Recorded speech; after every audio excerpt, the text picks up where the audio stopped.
You want to talk? What would you like me to talk about? How you feeling? Well, I'm feeling hungry.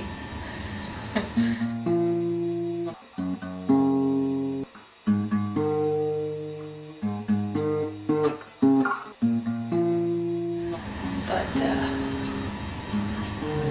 a little nervous. A little scared.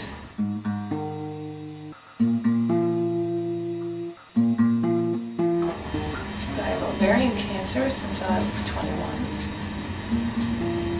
And now it has spread to my lungs, my liver, and my abdomen.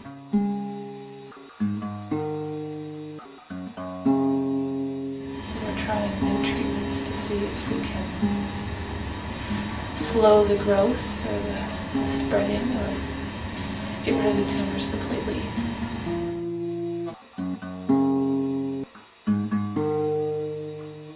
It's a new drug or a new chemo, whatever. I guess I just hope this one will work.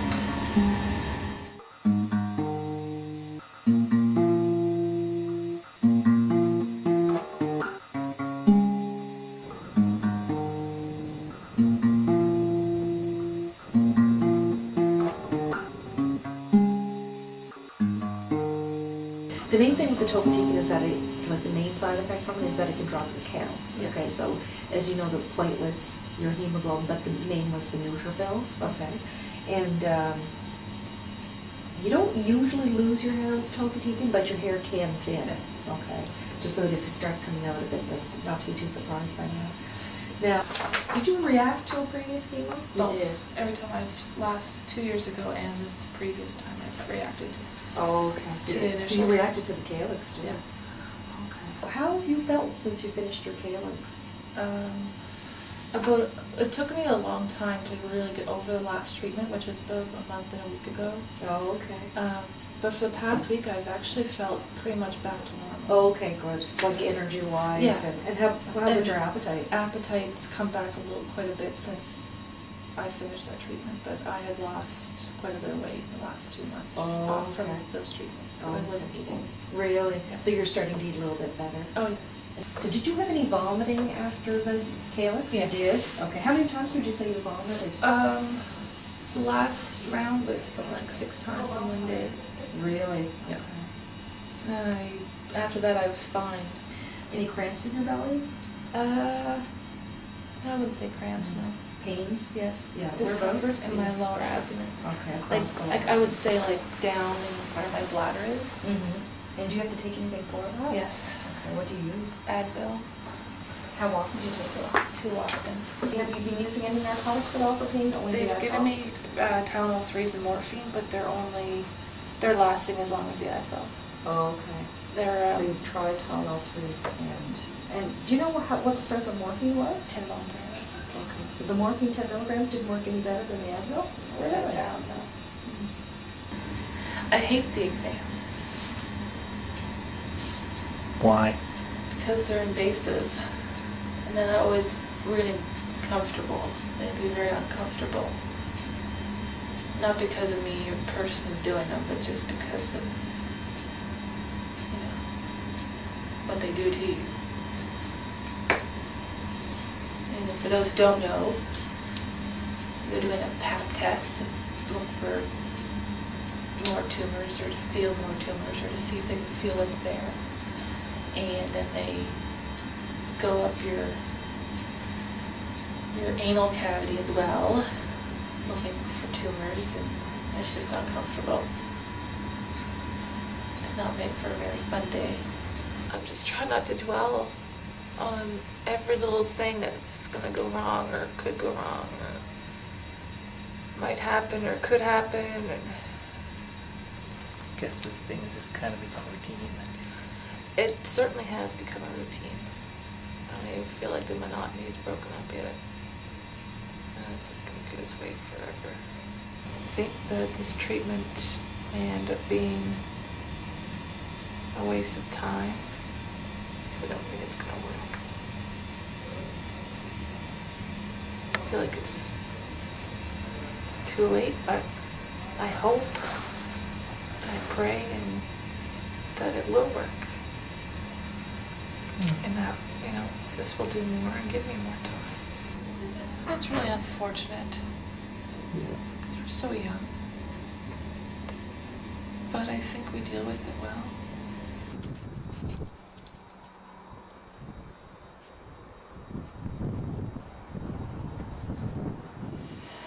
How I feel on a regular basis since my news is depressed.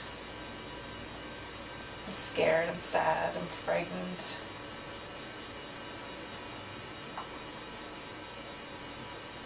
I cry a lot. I mean, it's just, I think, an overall reaction anyone would probably have. But I think the hardest part is knowing that I'm still really young and I haven't really lived what I think I really wanted to. And leaving my family behind, Alan and my parents and my sister, it's just really hard.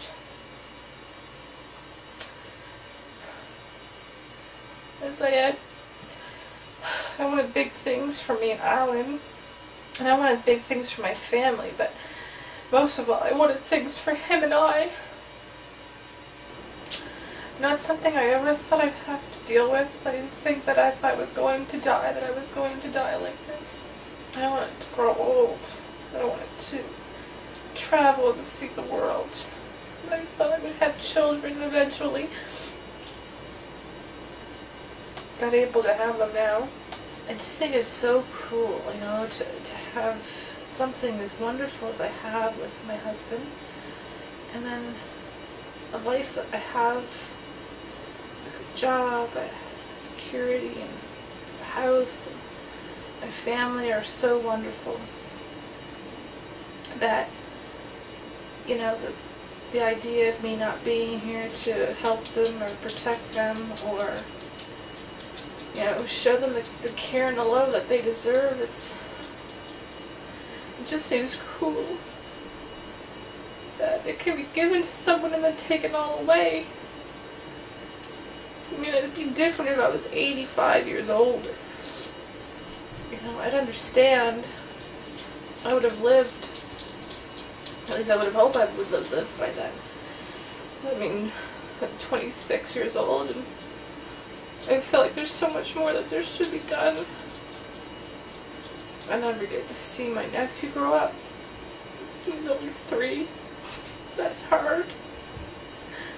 He's like one of the most important people in my life. One of my most favorite people. I don't want to see Alan move on. As mean as that might sound, I want to be his forever. I don't want somebody else to come and take my place.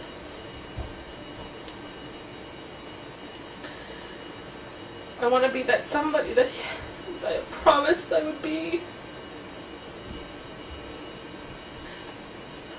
It's all people ever talk about when you're with them. They don't care about, you know, whatever it is you might have done, whatever it is you might be doing.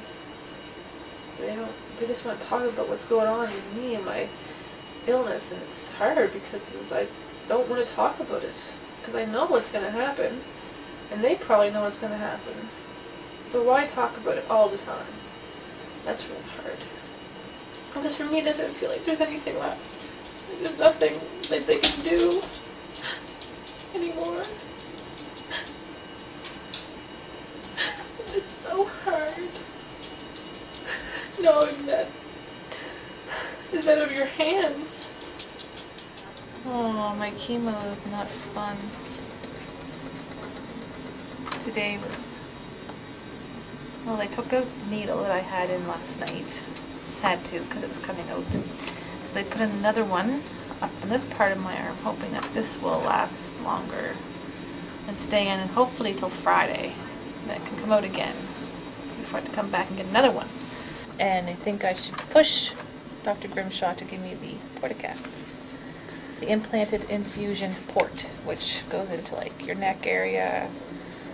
And it's a surgical procedure that takes about an hour, basically they wouldn't have to do this every day. They would just poke the little thing, put a needle in the little pad in my chest, and then infuse the drugs, and it would be a lot easier than going through this because my veins are very deep and very not there. I don't even see veins on my hands 90% of the time, so they think I should push to get the portacath. Make it a lot easier on me. Drip, drip, drip, drip, drip. Okay, put that away. Yeah, I probably shouldn't play with these things, but hey. That's what you tax dollars pay for, huh? Yeah. Oh, and you're sitting here bored out of your tree. What are you supposed to do? Yours is back. Better put that down. Sounds like they're beeping. I'll probably shut down now since I'm on the model. See ya.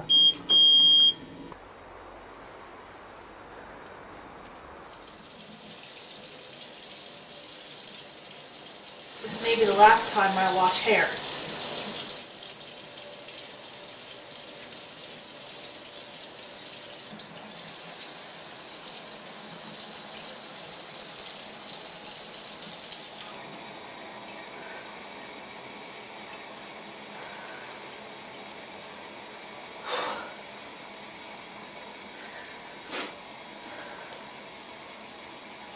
Oh, I don't want to lose my hair. It took this long to get it back. This length. Get my hair back. Now I need you to cut it. Or at least brush it until, you know, gone or whatever.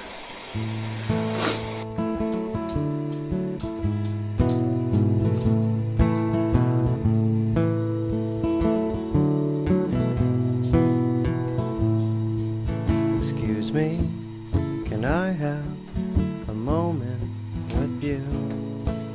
A moment of fullness, pureness and truth. Okay, to look into your eyes and see that surprise, the same thing that I saw when you strolled in my life.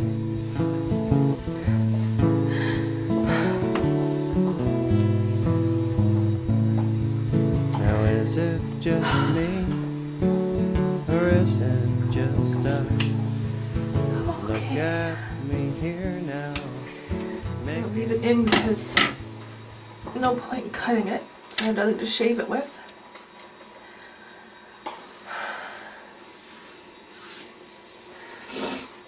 I may as well leave it in because Cameron might get scared. He helped you last time. I know. He was the one doing the garden, wasn't he? 2 years old. He's still so young and doesn't understand, and I just don't want him to be scared.